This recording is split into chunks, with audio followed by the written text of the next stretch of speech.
Hello, I'm Fred Goldstein with Accountable Health, working to help employers keep their employees safe and healthy at their workplace.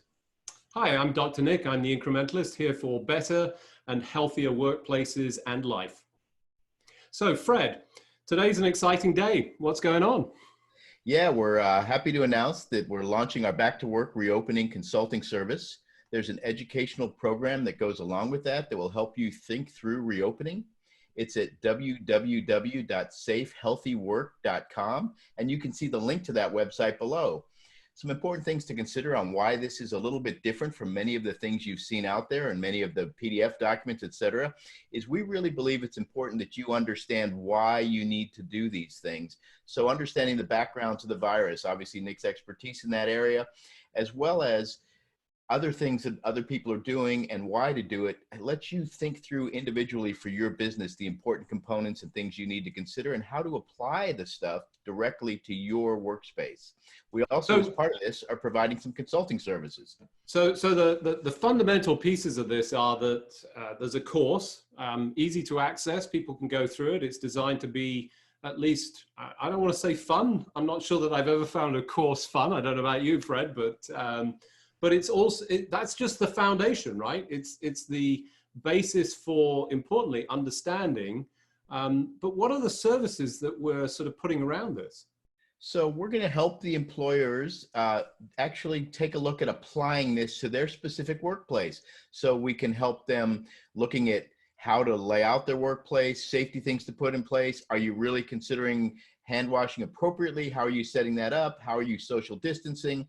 And get into the nitty gritty, potentially policies and procedures, et cetera, to ensure that their employees, customers, visitors, and suppliers have a safe environment to come back into. Right, and that's it's not only the understanding of the virus that's important here, and the reasons for doing things, but it's also the application of this. And one of the reasons that I'm excited to work with you is, sure, I understand the science and the medicine, and I have knowledge around that, and I know you do too, Fred. Not to sort of diminish that, but you bring this whole other layer of understanding of policies and procedures. And importantly, the whole population health, the way that we sort of think about that. So you're sort of thinking about it from a different perspective, right? Yeah, it's really a good melding of your incredible medical expertise with my background in population health and employers and helping improve the health of employees, whether it was through wellness programs or chronic disease management programs. How do you change the behavior? At the end of the day, you can put in place all the right things that will help people do, but you also have to create that environment that the individuals themselves, it's up to each of us to do the right thing at the end. So creating that environment where the right thing is the natural thing, where people walk down the aisles the right way, versus, oh my gosh, they're coming the wrong way because they didn't see the thing on the floor. Those are the kinds of things we'll address, and obviously address it with that key evidence-based medical understanding on the backside. Yeah, I think it's important you mentioned that. It's people, I don't think intentionally do the wrong thing, but if you don't make it easy and don't allow them to understand it. So I think everybody gets frustrated just being told to do things and check boxes, and sure, you can do that. But what you really want is a safe environment that your employees and your customers really look at you and say, wow, these folks are doing a great job. And that's what we're trying to bring, is both the oversight and the medical support, and even in some cases, helping talk to your employees so that they can feel some comfort in some of the things that are going on. Absolutely. And that sort of brings us to one of the key things with this whole virus. It changes, it's changing, news is always changing, things are coming out. So Nick, give us the latest update from a medical perspective. What are you seeing out there? Well, so there's certainly lots of things going on, and I don't want to sort of drive into too many of the sort of latest details, but I do want to pull out something that I thought was really relevant to this, and that was about the spread of the disease. As we think about going back to work, and I'm pretty sure, and I tend not to watch the news because it just, it doesn't provide an awful lot of value. It's sort of, sound bites that are not delivering information to me, but really trying to catch my attention. But the occasional things that I see, it seemed like a lot of states were opening up. There's more people, shops in particular. I think retailers are trying to open up. We're seeing restaurants in certain instances. And one of the major things that folks need to understand is the way that this disease spreads. And we've got the whole mask thing. I think mostly people are being compliant, appropriately so.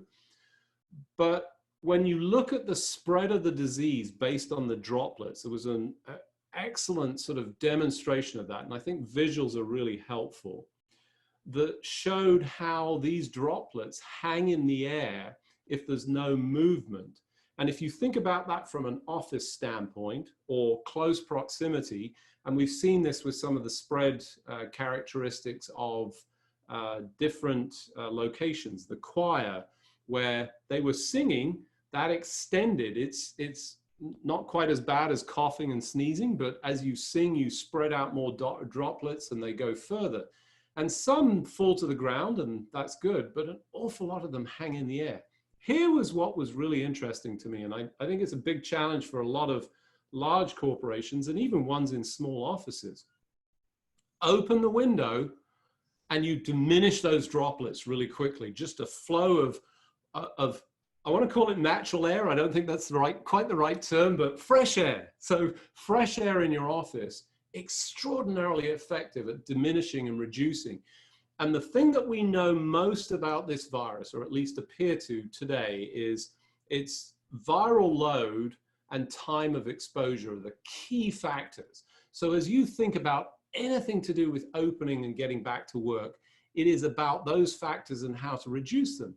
And this is really important from a business opening standpoint and from your customers. I certainly want to know that you're thinking about it. And from a restaurant standpoint, that's why restaurants in Florida, I think, are better for opening, because they can do so outdoors, which is already a better instance. So I think excellent sort of insights, but they need to be applied intelligently in the specific circumstances. And for me, that's what's really important. Yeah, it really is. And it's interesting. That particular study, by the way, is in the course, and we link to it and we provide some information on it so people can understand those relative risk differences based on time, exposure, and viral load. Fascinating stuff. Well, I'm Fred Goldstein with Accountable Health. We're here to help you and your employees stay healthy. And I'm Dr. Nick. I'm the incrementalist. I'm here with insights for better health, for work and for life. And if you'd like to find out more, go to www.safehealthywork.com. It's in the suffix of all of this, and it'll be in the description for the video.